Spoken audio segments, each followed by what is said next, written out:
Welcome to the Room of Lives. I'm your host, Neil.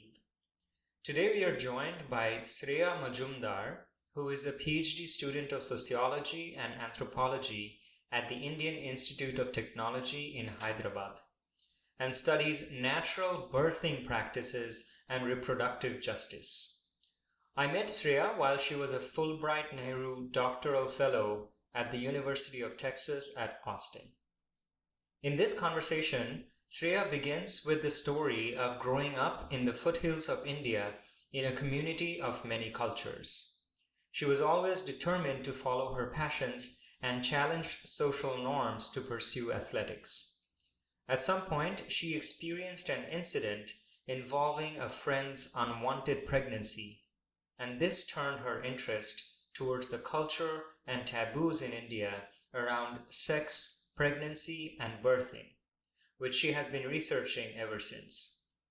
We talk about how the over-medicalization of pregnancy has marginalized midwife-assisted births at home and taken autonomy away from women.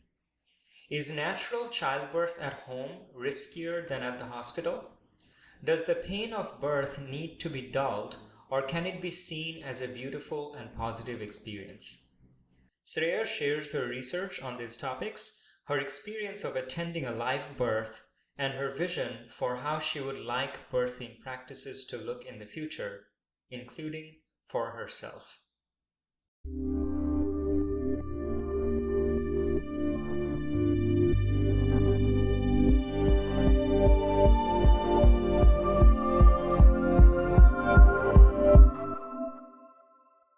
Shreya, thanks a lot for coming on my podcast.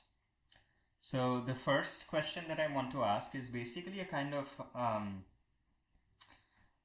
it's like an origin story or like a bio. So, like a brief introduction to Shreya. So basically, where did you grow up? What was your childhood like? And then on to your kind of academic trajectory. And basically a kind of trajectory of how you came to this field and what you have done so far. Okay, sure. First of all, thank you, Neil, for inviting me.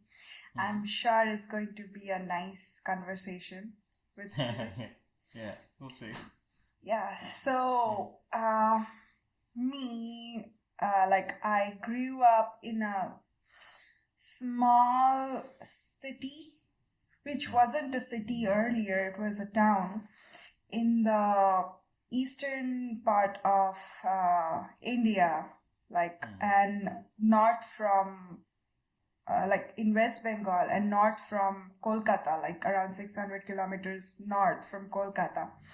And geographically, I was located in a place which is like very close to Nepal and Bhutan. And so why I'm mentioning this is I grew up with people from different cultures and people who speak different languages. So which was very, very nice.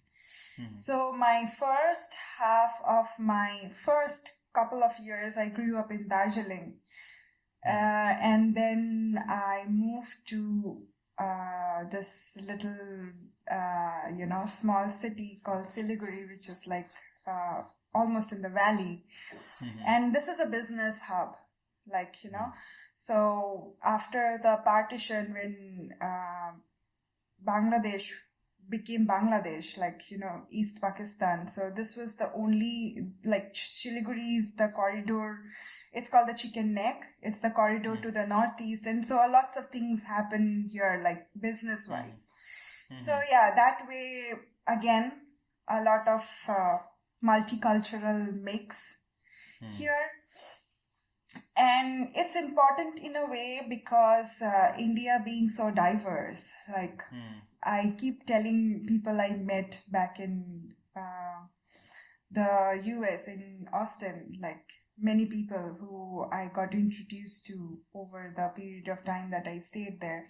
It's like a person, me, conversing with a couple of friends from the southern part or mostly the southern part, the only common language we had is English.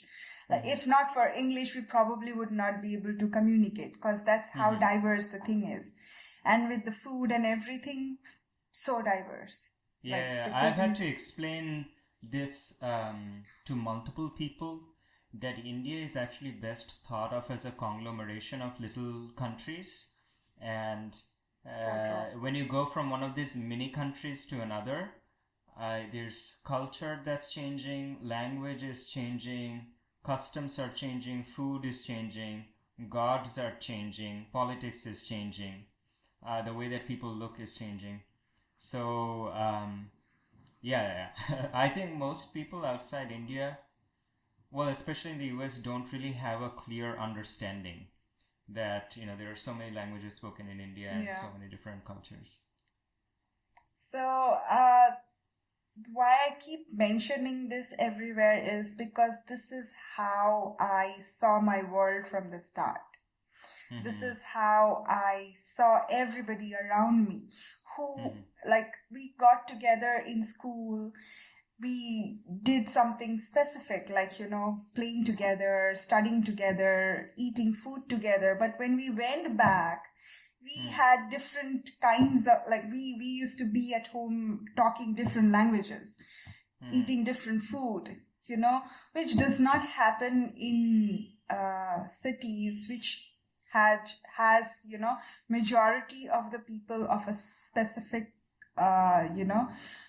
community per se. So that way I really started my life, if I can say, appreciating everybody else's culture and, knowing more.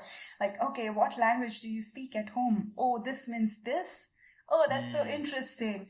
And, what kind of food do you eat? Like, I had so many friends, like Nepali friends, Marwari friends, their eating habits are so different because they're like, though Darjeeling and Siliguri are in, like, if I tell you about the kilometers, it's like just 72 kilometers, 70 kilometers apart. But then there is a huge cultural shift happening on the way.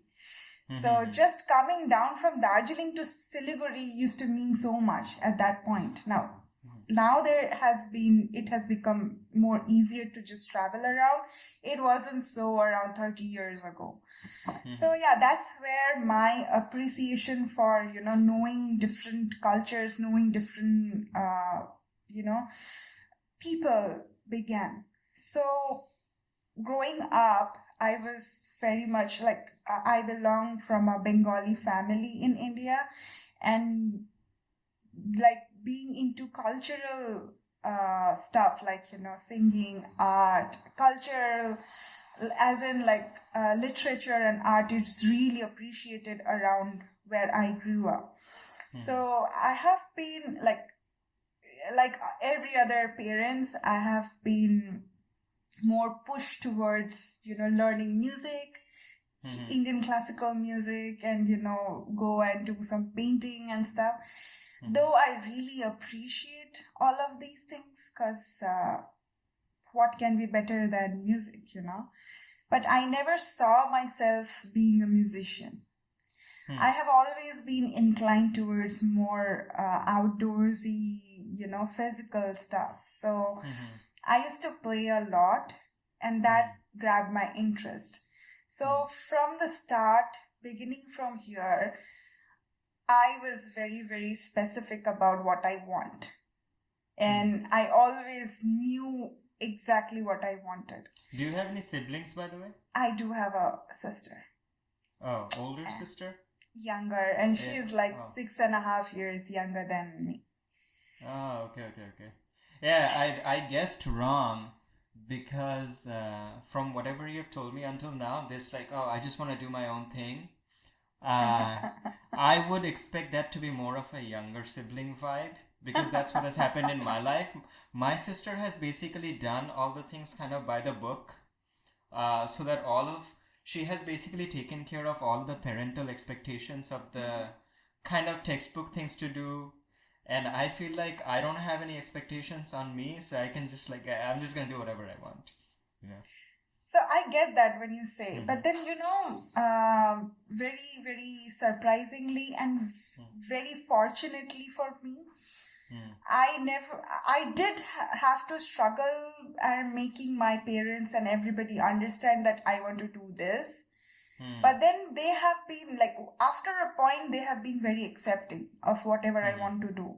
So when I say it, like I was trained in music for 5 years, which was like basically no training because I never practiced.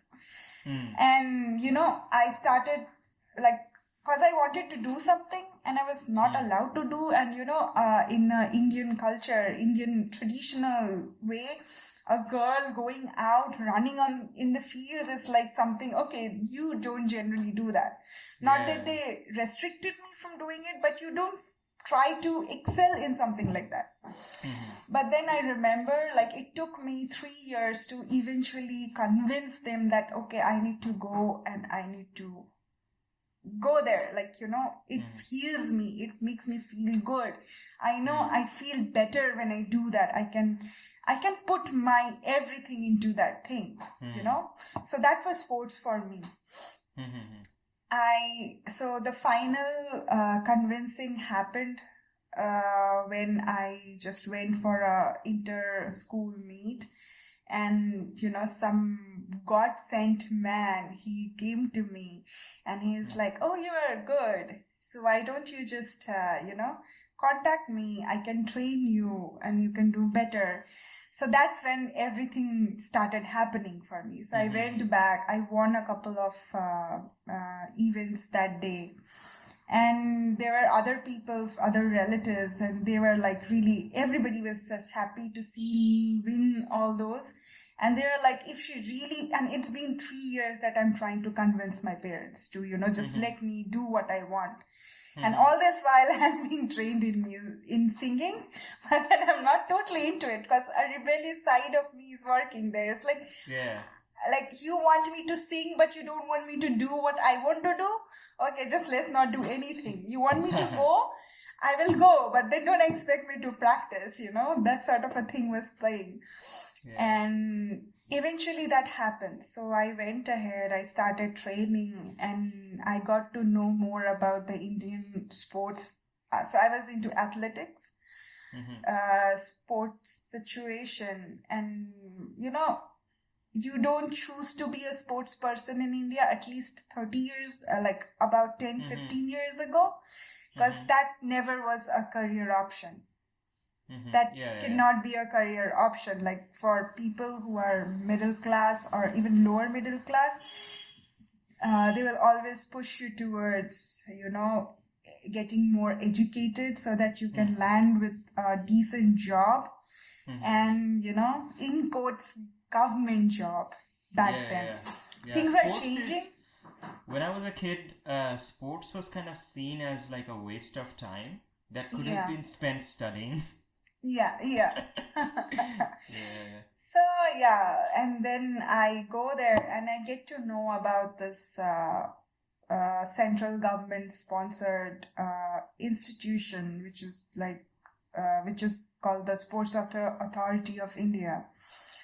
So they have different programs. I signed up for a particular program over there, and then I went ahead and they helped me through. I got a non-residential scholarship. I did try, and then it was like a couple of really good years. Not years, like I wasn't able to stick with it for too long, because then again I belong, like you are trained to think that you have to study and be educated, and which also made sense because looking for a career in sports would not have paid my bills, help me pay my bills. I need to survive, I need to eat and do good. So I had to come, and being in sports can be very, very with music you need to practice, but then the physical exhaustion is a little less than just running around and practicing, because I used to be physically exhausted. So I had to pick between, going ahead with my education or going ahead with sports. So I picked education for the convenient reasons. And that's how my school went. And then so after you get to your 10th standard and you give your board exams, you need to pick between 3 streams, right? Science, I'm getting nostalgic. Commerce, arts. Yeah. So every Indian parent, like I can literally say every Indian parent, desires their kids to go for science. Well, because at least every Bengali parent. So yeah, definitely. So go for science, because the reason behind is you either want they either want their kids to be doctors or engineers. I mean, which is a great thing. I mean, I don't have I don't despise the idea of studying science, but then there are places, there are situations which I came across where it was difficult for kids to choose what they want because the parents expected something really specific. So it becomes a little sad in those places because that's not the only thing in the world that you can do. Yeah. So for me, I never saw myself being an engineer or a doctor.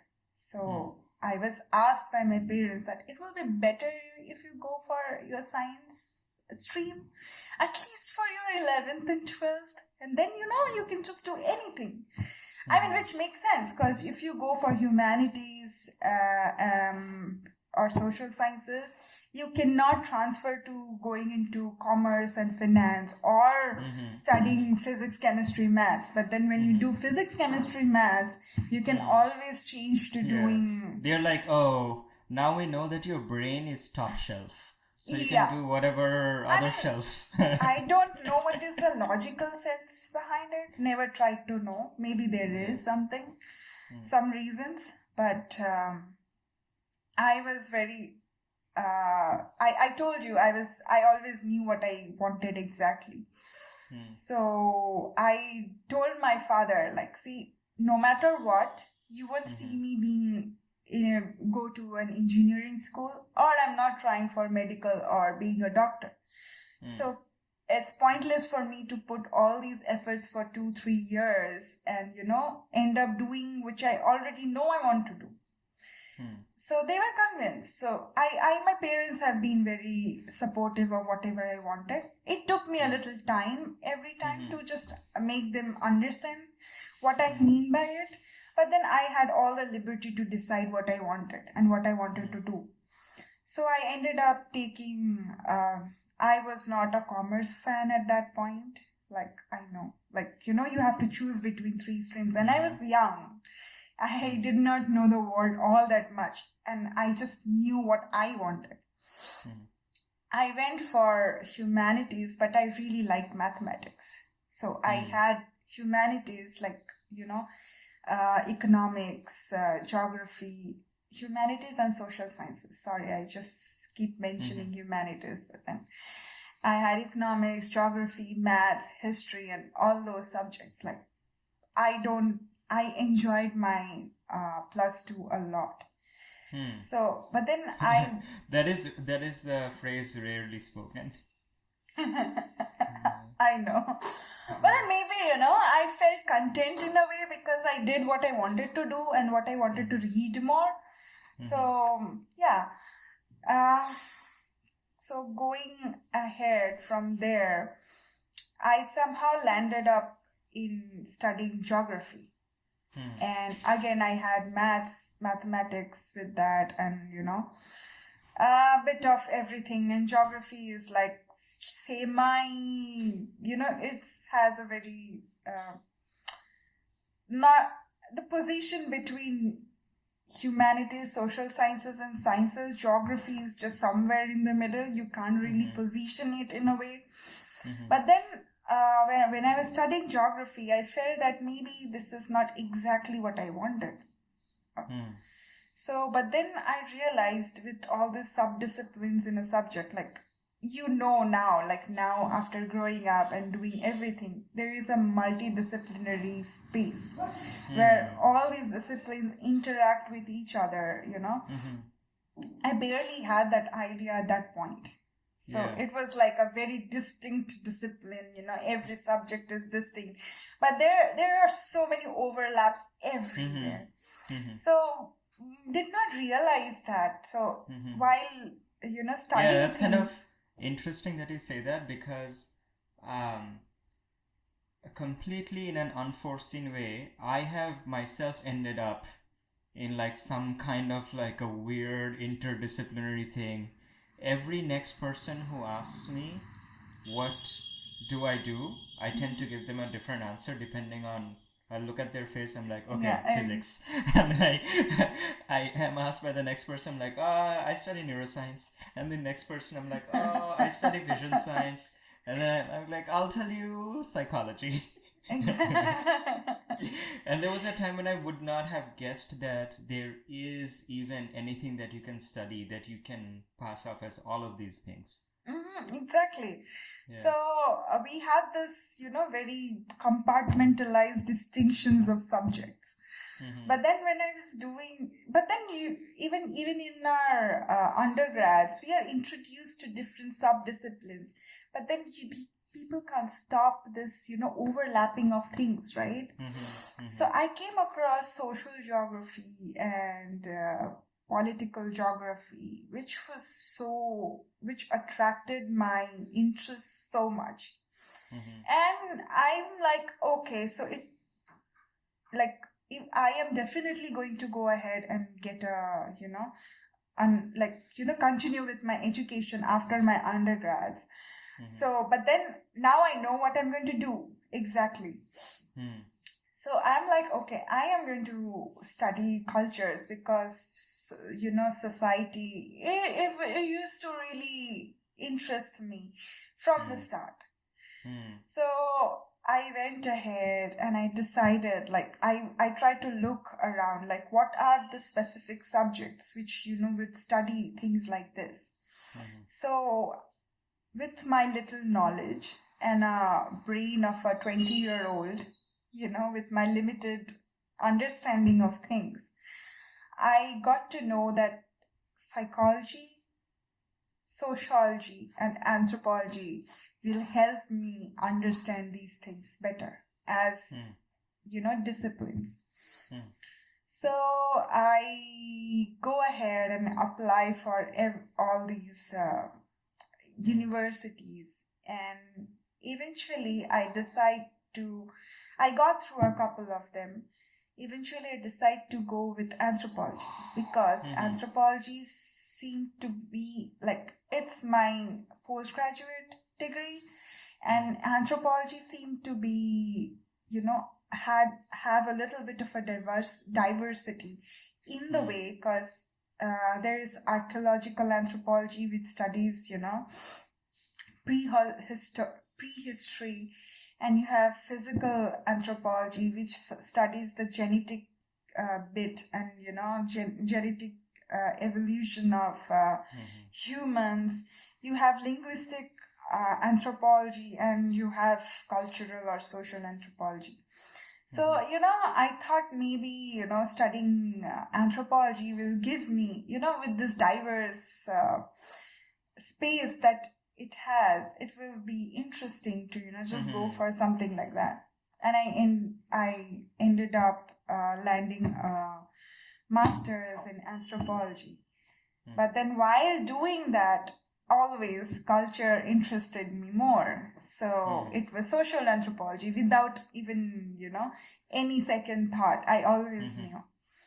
So after my master's degree, like from the start, like from my undergrads, I always knew I wanted to continue with my education, till as long as I can.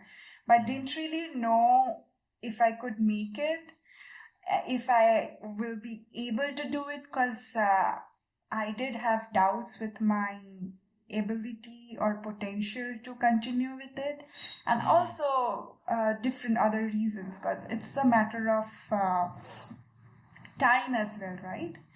But then, somehow everything was working in my favor. So I was at a point where I had to decide if I could go for a doctoral program. And while I was deciding that, so in my master's, for the last, you work on a dissertation, right? So we were taken to this village in Andhra Pradesh in India, like again in the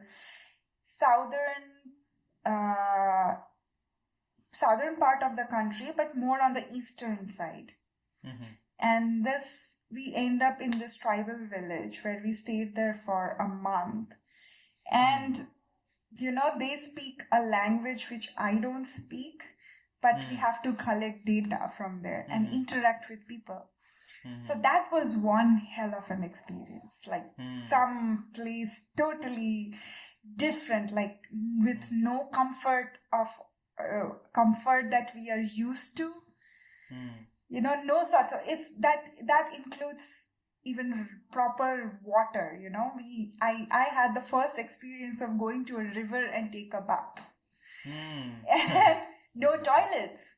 And luckily, the place that we were put up, it had electricity, but a portion of the village did not even have electricity, and it was right by the river.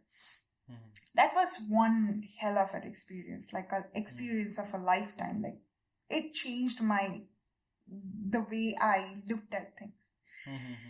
So I studied the health-seeking behavior or the treatment-seeking behavior of people over there.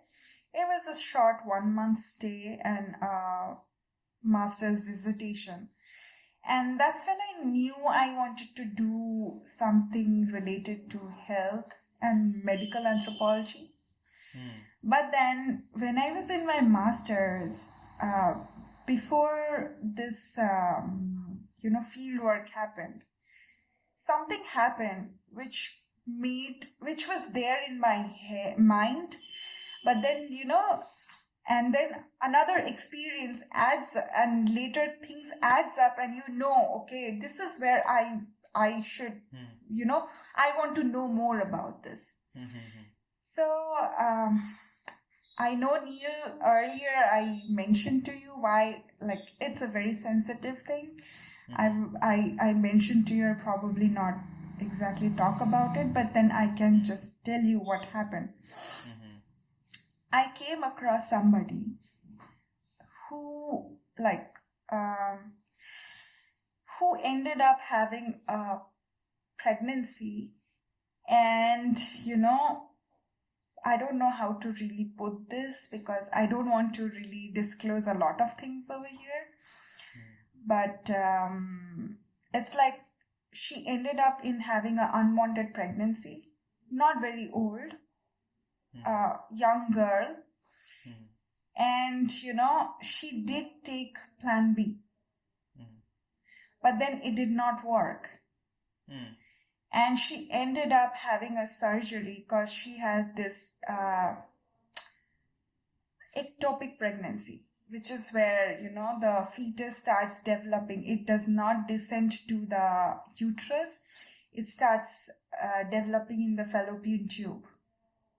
And it can be extremely risky and very, very fatal to the mother or the woman.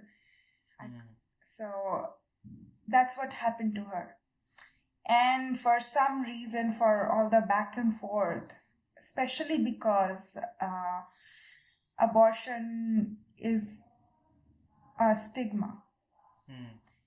Even if the abortion situation in India, it's like available, accessible to people, but then the stigma does not allow people, to go for it. But even if you do, you want it to be so discreet because you are ashamed of yourself. There are so many things going on. It's not just about the availability.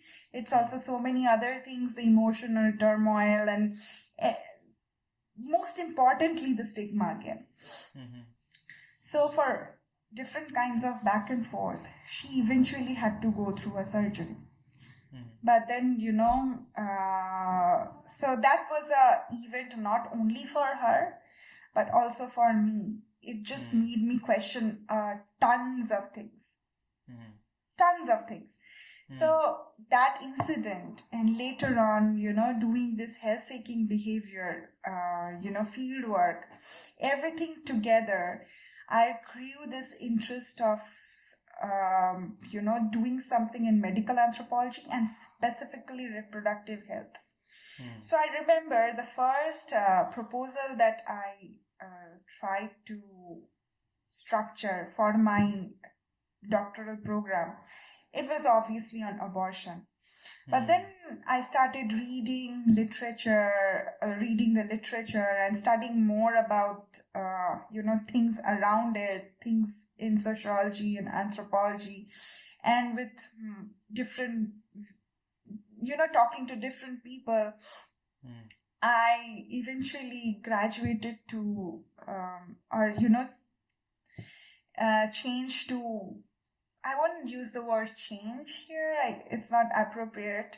Just for the lack of any other word in my head. So I got into this research project, which is about the title of my dissertation is Understanding the Birth Professionals in India. And by birth professionals, I'm looking at the professional midwives, doulas, childbirth educators, and lactation consultants. So this is like... So I'm trying to understand a little bit of the motivation. It seems like you, because of this person, you were kind of involved in a series of incidents which showed you that in this world of like pregnancy and birthing and all of these things, related things, it seems to be, you notice that there was some great lack, or some, like, a lot of things that needed to be looked at, and how are they, how does the whole thing work, and is it possible to reform some of those things? Am I correct in thinking that you saw that it was not, this world was not really as well managed as it could be?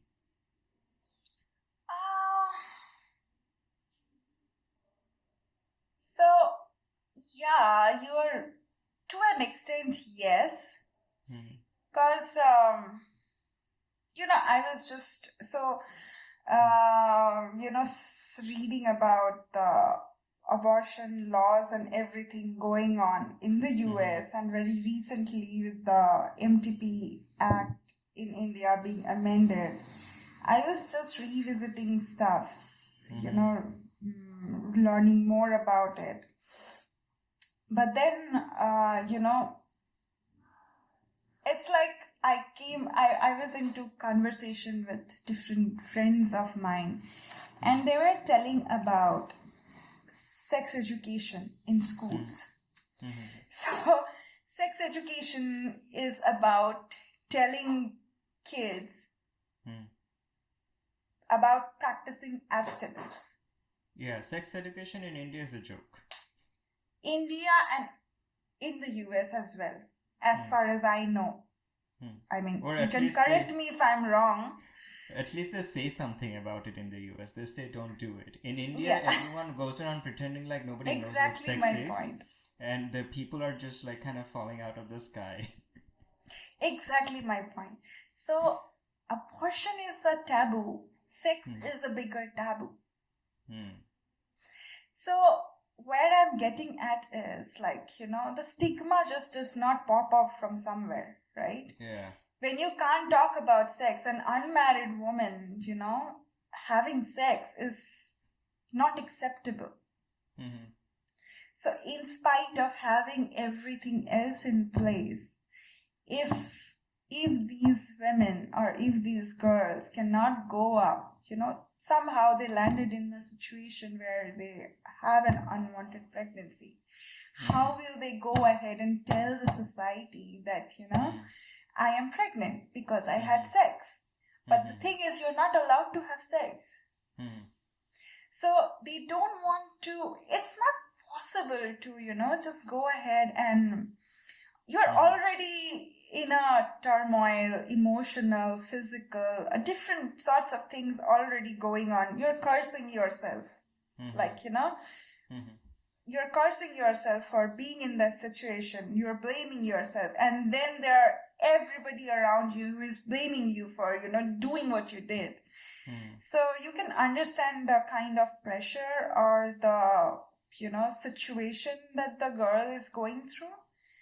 So yeah, there can be a little bit of a development there. Because, just I'm like, with the development and the amendments that went ahead, and where the MTP Act is right now. What is the MTP Act? I don't know anything about it.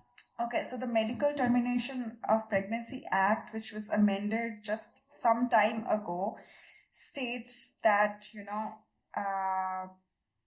women and their partners, like earlier it somehow, implied towards married women being able to go for pregnancies, abortions. But now it's like women and their partners, which somehow indicates towards even unmarried women, being able to go ahead and seek abortion if there is an unwanted pregnancy. There are many other aspects to it, but I'm focusing on just this one because, for the thing that I'm trying to say. But then, even being able to reach to the clinic and get that done is a huge deal. So yeah, when you ask what can be changed, what should be looked at, yeah, that is one of the things. And it starts from, probably from, educating people about sex itself.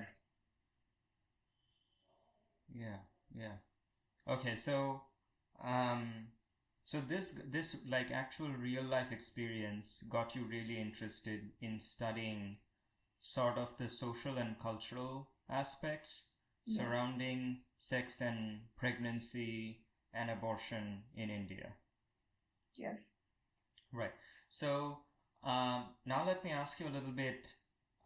Thanks, by the way, for a really nice introduction. Sometimes I just throw people off the deep end, like, oh, tell me the story of your life.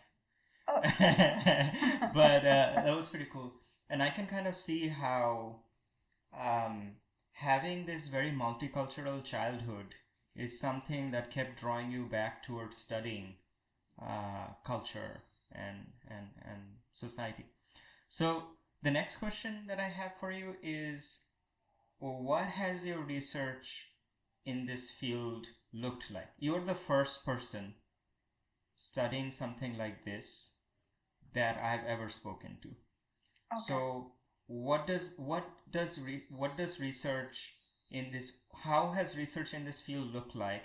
Also, I mean, you kind of mentioned this. I was going to ask, was there any resistance from people around you from wanting to study something like this? Because it's like kind of niche. I don't know if you consider it niche. So yeah. If I have to talk about resistance about something, studying this, no. I have been supported throughout, like my academically, I have been supported a lot.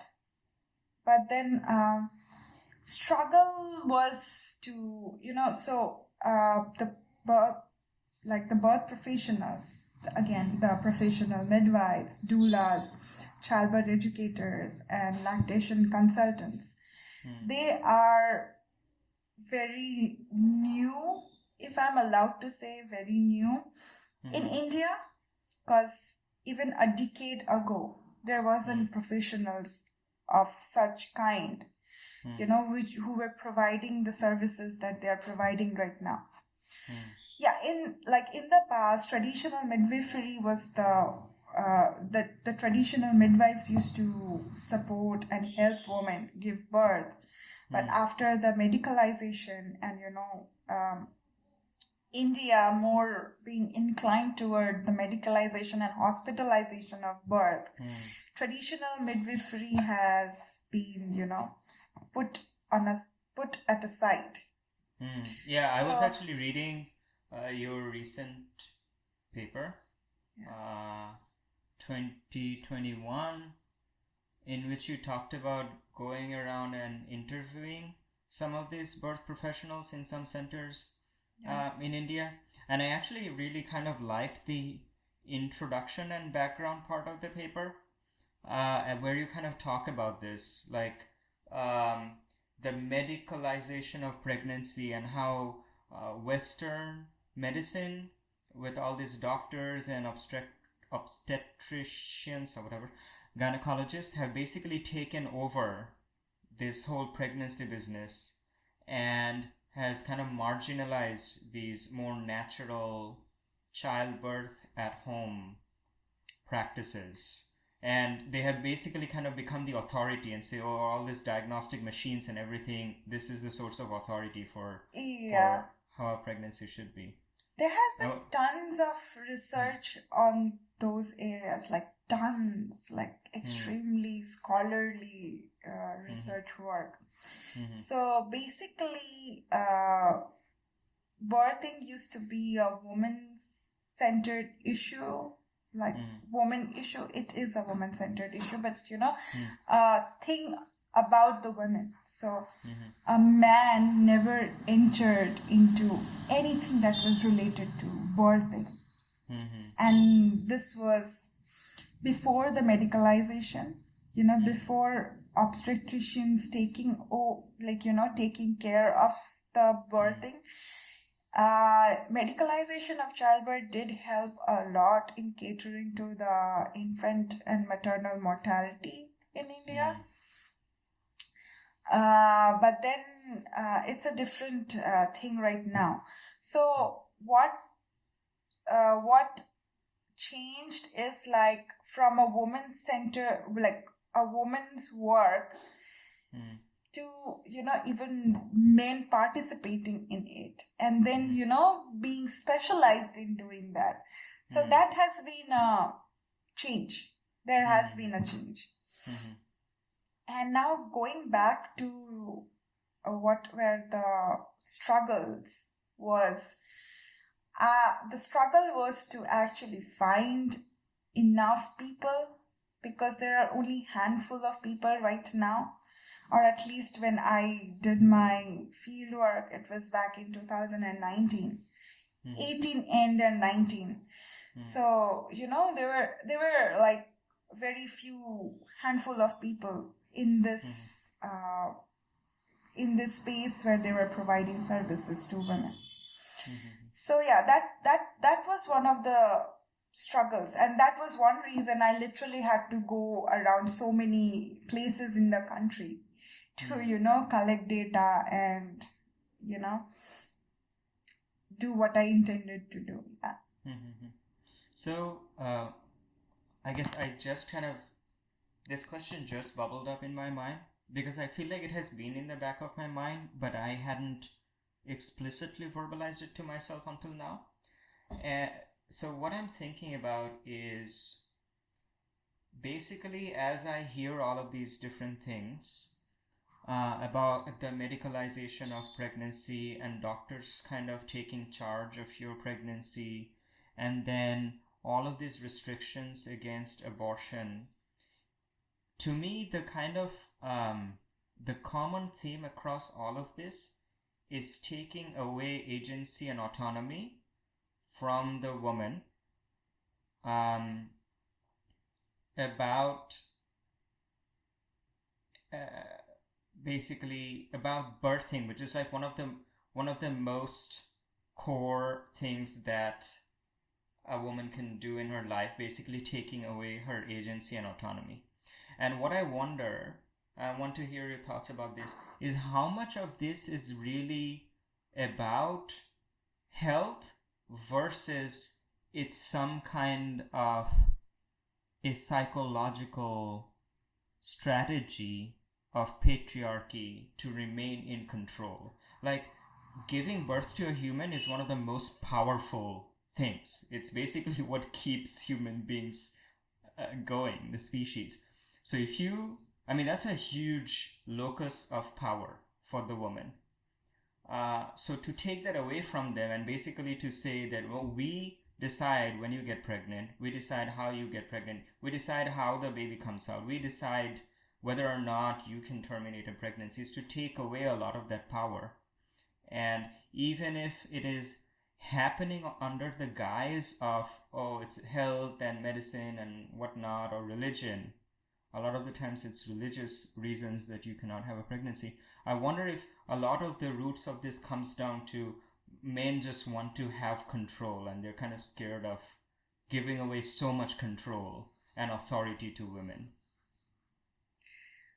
Well, that almost unlocks a whole different area of, conversation, which has been going on specifically right now with the,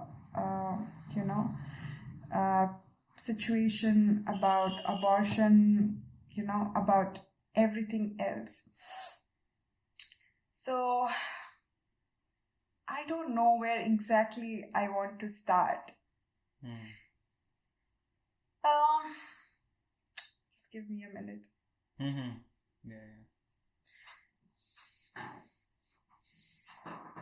I mean, in my area of work specifically, the conversation is definitely about, just transferring of this power, because this was a very woman-centered power, the birthing. But also,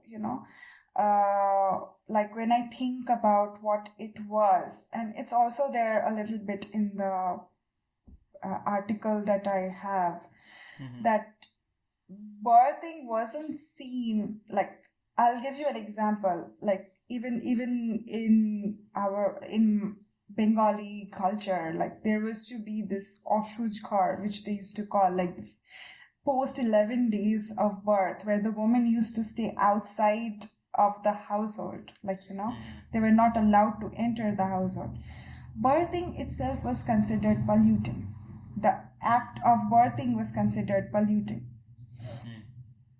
So, I don't know how things transferred from just, it's a very surprising thing in a way, because where, it wasn't some space where this men did not even want to enter. And then suddenly it just changes to, with so many male actors playing into the situation. Of course, it's like taking away the agency of the women, from the act in itself, like considering all these things that is happening. But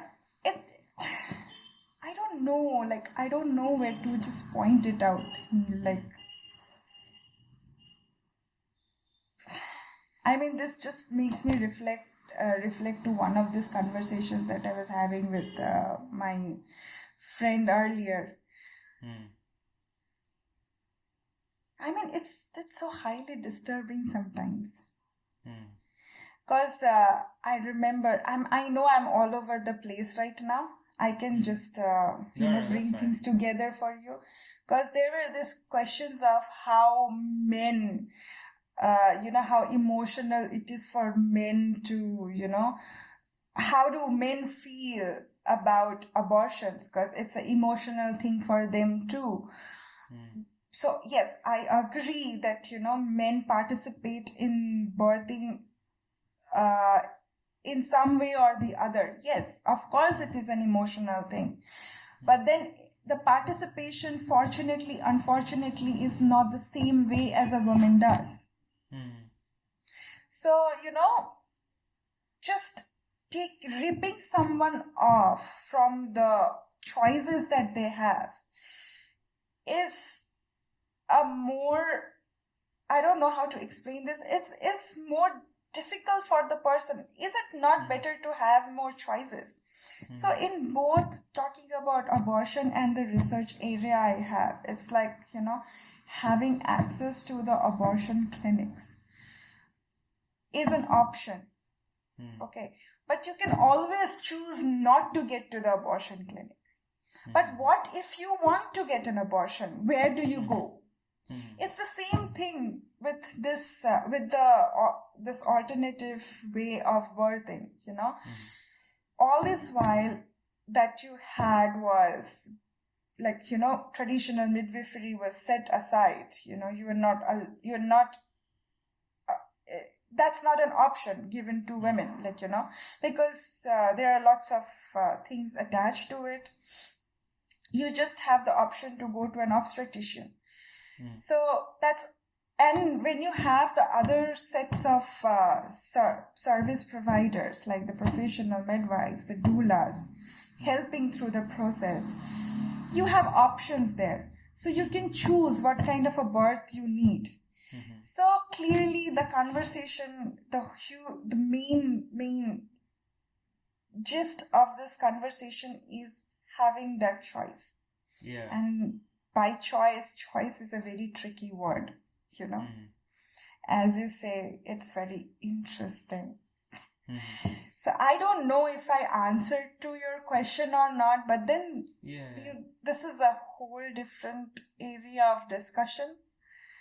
Like you can literally make a podcast just talking about this. Oh yeah. No, it just feels like giving women more choice is somehow threatening to something else. I don't completely understand what this is about.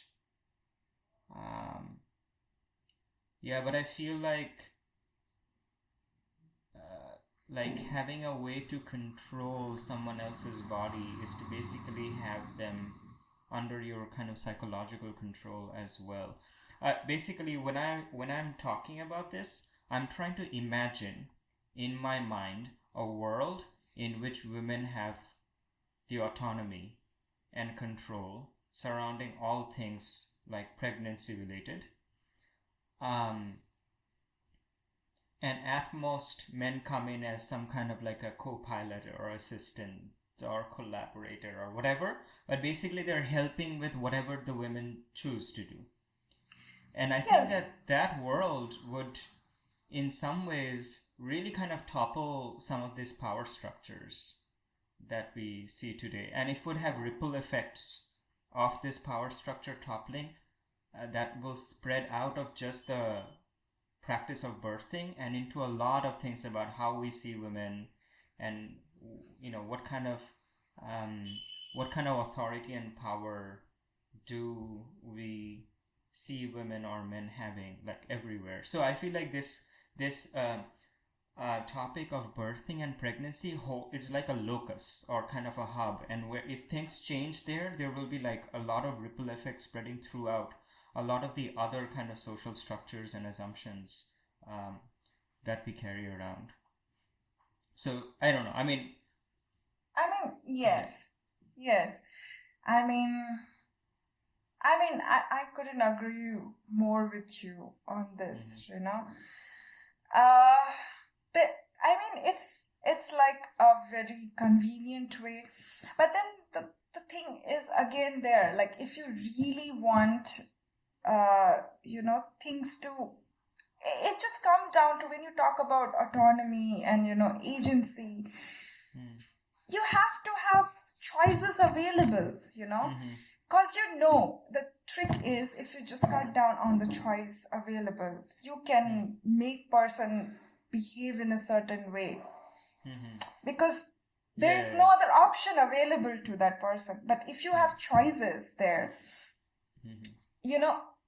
that gives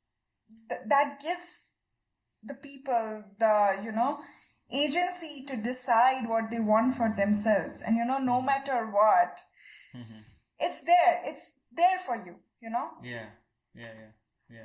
So you did mention that the medicalization of pregnancy did improve the situation with like infant mortality and things like that. So that's what a person would. So I feel like if someone says, okay, let's bring back natural childbirth practices, I feel like the most obvious objection to it would be, oh, that would just be riskier. So what do you say to something like that? Like, what is your vision? Like, can the medical world and the natural childbirth world somehow kind of work together in some proportion, and that would be better than what we have? I mean, so just talking about just giving an example of my field sites. It's like traditional midwifery was like the people.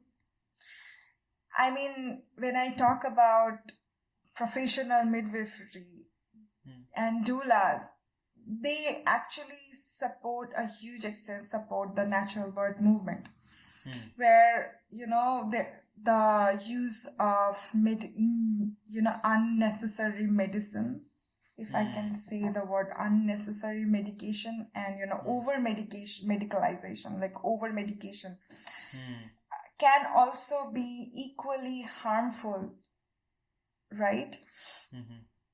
So with the natural birth coming in, these are women like the professional midwives who are trained and licensed and certified. So they go through midwifery schools, and they are after that they are equipped to just go ahead and help women go through their births.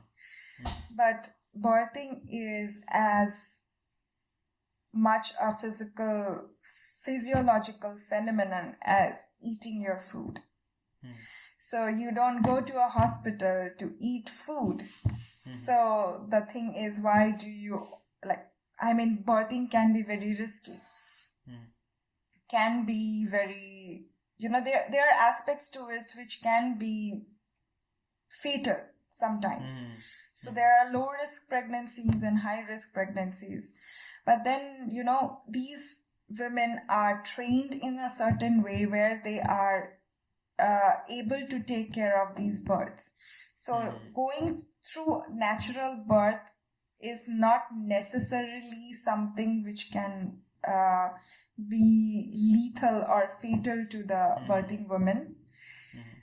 But there are lots of things, like throughout the pregnancy, they check your vitals, they keep in check, they do antenatal checkups. So these professionals, these doctors, obstetricians can decide, the professional midwives, they can understand the tendency, because some women tend to have low risk pregnancy, some end up in a high risk pregnancy, and they can talk about it, and they can understand, and they can decide what kind of a care is necessary for this woman, and recommend something which will be, it's about basically, just to put it in the simplest of words, it's basically about communicating what they are doing and why they are doing. And if the woman is fine, just communicating. If there is high risk pregnancy women, and there is no other way but to have the way to save them and to do things in a safer way is to go for a C-section.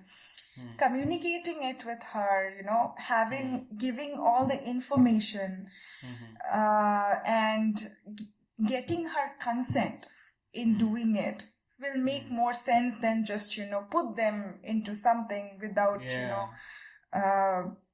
giving them any sort of an information about it. So that's where the thing lies, basically.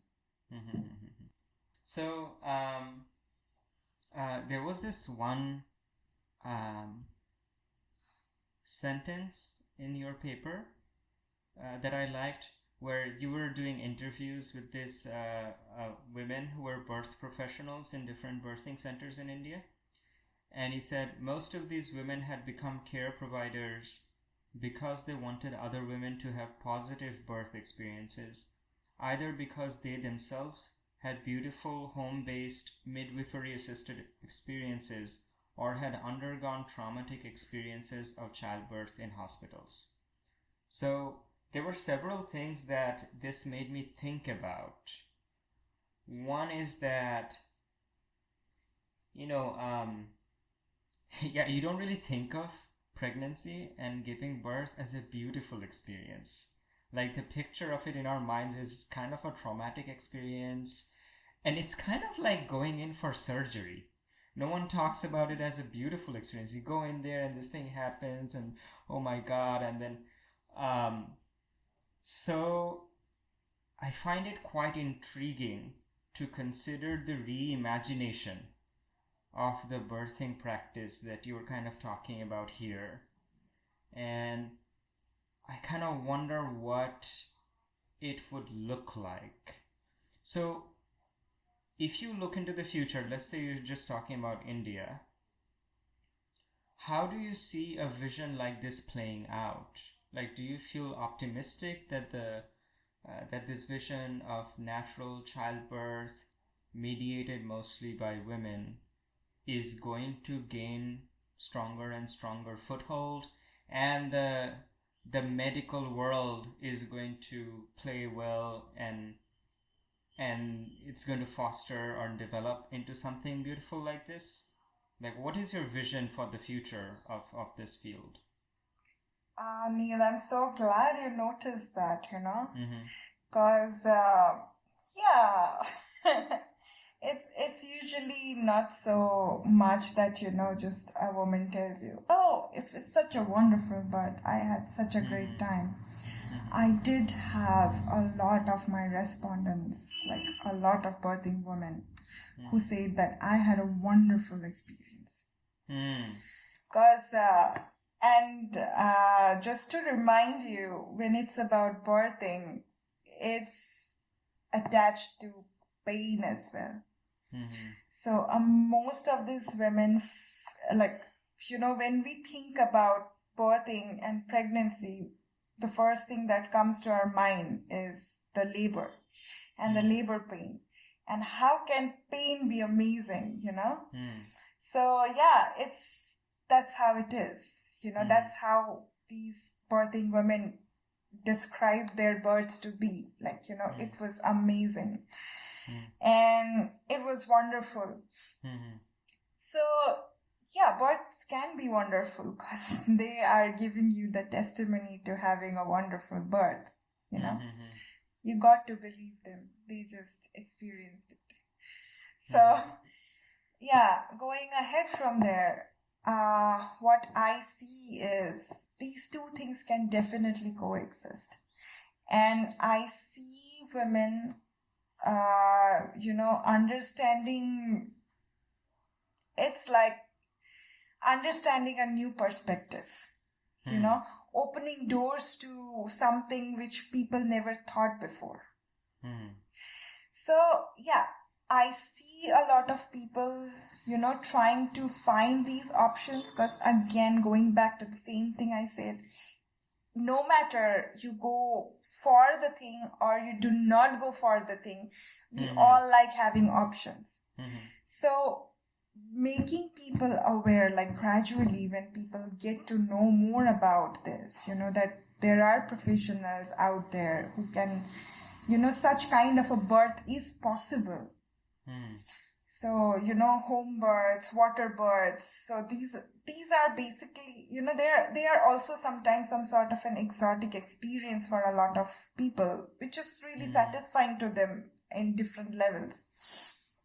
And there are people, of course, who end up, expressing their experiences as amazing.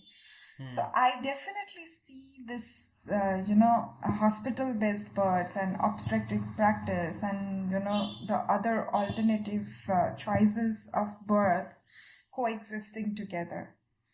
And, just wishing the best possible births to every woman, no matter it's a C-section, no matter, even if it's a C-section or a natural birth or a medicated vaginal birth, no, whatever it is, they just get the best out of, the availability and, getting the best out of that for whatever situation and whatever kind of birth it is. That's all you can wish for, right? Yeah. So, did you say that while you were here in the US, you yourself assisted in a birth? Oh, yeah. Yeah, how was that experience? What kind of assistance did you I provide? mean, so while there, I started off training as a doula, and a part of the doula training and certification, or you end up, you have to attend 3 births to get the certification. So I did attend 1 birth. Though I did my field work and I did my field work in birthing and seeing women give birth, but I did not actually get to attend a birth because the birth centers, they are very specific about the privacy element to it, because birth is a very intimate experience for women. So unless I am a support provider or supporting the birth in any way, I'm not supposed to be just another furniture in the room, which I can't be. I will be a person in the room, and that's not the best experience for the birthing women. So this time, since I was training as a doula, I was supporting the woman through birth, and I got to experience and be there during the birth. I mean, with all the different kinds of, bodily substances and blood. How was that experience? I mean, even imagining it, I'm like, oh my God, I don't think I would be able to, be in a room where a person is being born. I mean, it's like, when I say all these things or think about it, it sounds very gross in a way, but then it's not. It was so wonderful. Just seeing the baby crowning, I'm like, oh my God, this is a goddamn human being which is coming out. Oh, I get nervous even hearing about this. I mean, I went for the prenatal checkups, and I met this woman who has this big belly and the baby is inside. And all I can think is, when the boy was born, I'm like, you were inside there just a while ago, and now you're out here breathing on your own. And just thinking about incredible. The fact that in the next couple of years he will be a grown man. I'm like, the thought of it is just so wonderful, Yeah. So yeah. it was amazing. Yeah. Do you ever imagine, do you ever want to have kids and imagine what it would be like for you to give birth, or what circumstances you would want to do that in? I do want to have kids, but then when, how, if possible, I don't know. But then, me personally, see, I don't know. There are lots of things which are not in my hands. But then personally, when I think about it, I would definitely want to experience birth, where I am able to go through the labor and experience the entire thing in my full consciousness. I mean, this is just what I want. Okay, it can vary from people to people. your wants, your desires can be very different, which is absolutely fine. And, this is what I want. Like, I want to experience it. Yeah, I'm seeing all these people going through this, having different sort of an experience. It will be probably a joyride. Probably. It still boggles my mind when I hear people like you saying, yeah, I really want to have the experience of the pain of labor. I'm like, who? Why does anyone voluntarily desire? I mean, the only really weak analogy that I can put myself into is, if you go to the gym and you work out, it hurts. But you know that you're getting stronger, you know that you're doing something, you're accomplishing something instead of you're sitting at home just watching TV on your couch. So that knowledge, that sense of accomplishment or the meaning that is associated with the pain kind of transforms the experience to the point where I've heard that it actually starts becoming a sensation that the mind seeks out. It's like, I want to feel that burn, I want to feel that pain. And when you feel it, you're like, okay. So that's the only going to the gym and working out, it's not the same thing as giving birth to a child. Yeah, you're so right, so I mean, while the vaccination for COVID was going on, there were a couple of my friends who did not have any sort of a side effect, like immediately, visible side effect, like, lethargy or temperature or anything. And they were really worried because, no, is the vaccine even working? So it's like that. But then getting there is this ethnographic work by Cecilia Van Hollen, where her book was one of the first books that I read before I started, with this my... This is a 2003 publication, right? Yes, it is. Correctly. Yeah. It is. So she talks about, her work is in Tamil Nadu in India, like the southern part of the country.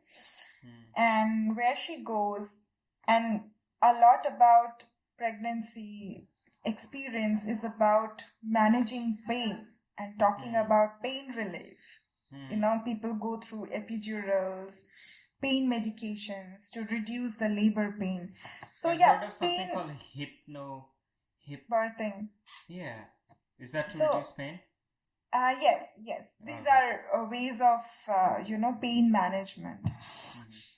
So a lot of it goes to understanding how the pain is managed or perceived by the women, and, talking about even the medicines and, all the other medications that goes into managing the pain part specifically. That's a lot about understand. So that's one part of understanding, birthing experiences of women. So when she was there, and she mentions that in the book, where the first thing we expect is for these women to take some sort of a medication where, they have less pain to no pain during labor.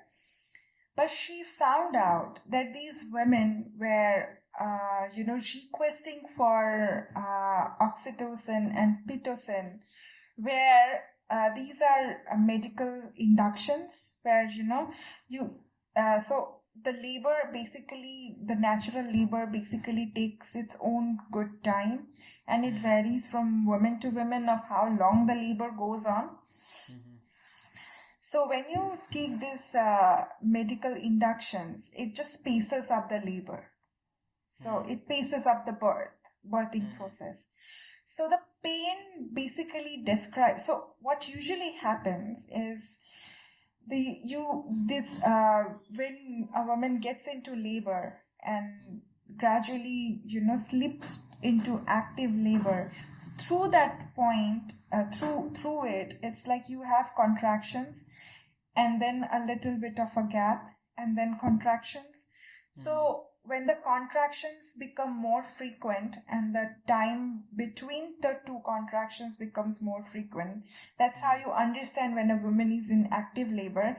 And also with how much dilated the woman is, like, it depends on the cervical opening. So gradually with the contraction, the pain gets more intense.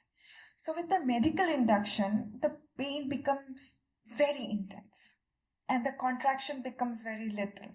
So you have a constant pain and it pains a lot. What? So there are women who want this. Yes. So when you talk about going to the gym and having that muscle ache and knowing that, it's working.